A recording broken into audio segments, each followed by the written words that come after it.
The Union Public Service Commission, संघ लोक सेवा आयोग, abbreviated as UPSC, ये इंडिया का प्रीमियर सेंट्रल रिक्रूटिंग एजेंसी है। यूपीएससी का head office Dholpur house, Shahjahan road, new Delhi में स्थित है और इसकी वेबसाइट है upsc.gov.in।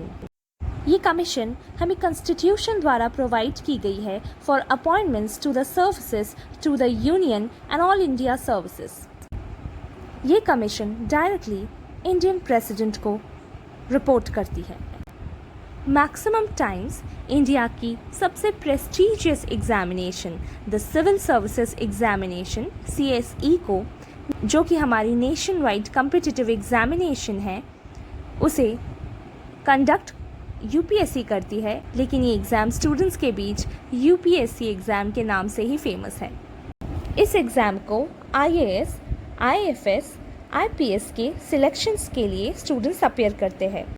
IAS stands for Indian Administrative Service, IPS for Indian Police Service and IFS is regarded as Indian Foreign Service। इसके साथ IRS यानी Indian Revenue Service की रिक्रूटमेंट भी यूपीएससी एग्जामिनेशन के तहत ही होती है।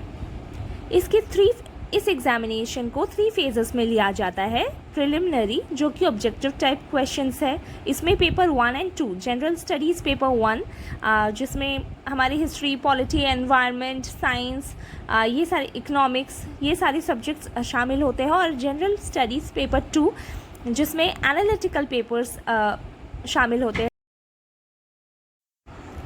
जैसे कि मैथमेटिक्स, रीजनिंग एंड इंग्लिश। इसे CSAT या सिविल सर्विस एप्टीट्यूड टेस्ट भी कहा जाता है। इसे क्लियर करने के बाद एक मेंस एग्जामिनेशन स्टूडेंट्स को क्लियर करना पड़ता है, जिसमें 9 पेपर्स इंक्लूडेड होते हैं। ऐसे होते हैं, जनरल स्टडीज़ के पेपर होते हैं, और मेंस क्लियर करने के बाद उन्हें पर्सनालिटी टेस्ट क्लियर करना पड़ता है। हर साल इस एग्जामिनेशन को 5 लाख के ऊपर कैंडिडेट अपीयर करते हैं।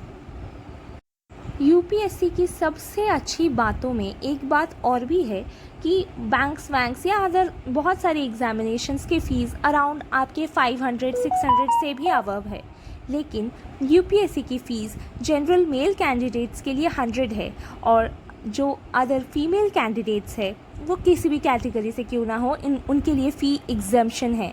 यानी आप 5 बार 6 बार, जो कि मैक्सिमम अटेम्प्ट है एटलीस्ट जनरल कैटेगरी के लिए, अगर आप एग्ज़ाम अटेम्प्ट कर रहे हो तो आपको फ़ी एग्जम्पशन मिलेगा।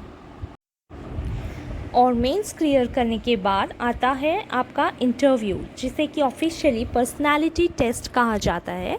अब इसका मतलब ये नहीं है कि वो आपकी नाम से ही समझ आ रहा है कि वो आपकी पर्सनालिटी को टेस्ट कर रहे हैं। सो ये कोई स्ट्रिक्ट क्रॉस चेकिंग नहीं है कि हाँ इसका नाम बताओ, ये बताओ। वो अल्टीमेटली आपकी पर्सनालिटी देखना चाहते हैं कि एज एन एडमिनिस्ट्रेटर आप उस पर्सनालिटी को सूट करते हैं या नहीं, आप अपनी फील्ड में डिसीजन ले पाएंगे या नहीं एज एन एडमिनिस्ट्रेटर। उनकी सर्विसेज को ज्वाइन करने का पर्पस क्या है, ओनली नेम एंड फेम या कुछ और, क्या वो नेशनल सर्विस करना चाहते हैं, उनकी मेंटल क्वालिफिकेशंस क्या है, ये सब कुछ पर्सनालिटी टेस्ट से वो जज कर सकता है, क्योंकि आपका नॉलेज तो already preliminary examinations and mains में वो टेस्ट कर चुके होते हैं। आप अगर प्रिपरेशन स्टार्ट कर रहे हैं तो एटलीस्ट आपको 1 ईयर का प्रॉपर टाइम इसके लिए देना ही होगा, और सिर्फ पढ़ लेना ही काफ़ी नहीं है। पढ़ने के बाद काफ़ी रिविजन्स देने पड़ेंगे इस एग्ज़ाम को अटेम्प्ट करने से पहले। इस साल ये एग्ज़ामिनेशन अपने नॉर्मल शेड्यूल से थोड़ा लेट ही हो रहा है ड्यू टू पैंडमिक सिचुएशन। जो नया डेट उसका हुआ है वो है 10 अक्टूबर 2021, और नेक्स्ट ईयर के लिए अभी आपके पास टाइम है, तो अभी से आप अपनी प्रिपरेशन स्टार्ट कर सकते हैं। आपके पास प्रॉपर 1 ईयर का टाइम है, तो आप टाइम लेके उसके लिए प्रिपेयर कर सकते हैं। इस साल तो और प्रिपरेशन आप इस साल के लिए अटेम्प्ट के लिए तो आप प्रिपेयर नहीं कर सकते, क्योंकि ऑलरेडी फॉर्म फिलअप हो चुके हैं, अब सिर्फ एग्जामिनेशन ही बाकी है। सो चलिए हम लोग अपनी प्रिपरेशंस करते हैं यूपीएससी के लिए, एंड ऑल द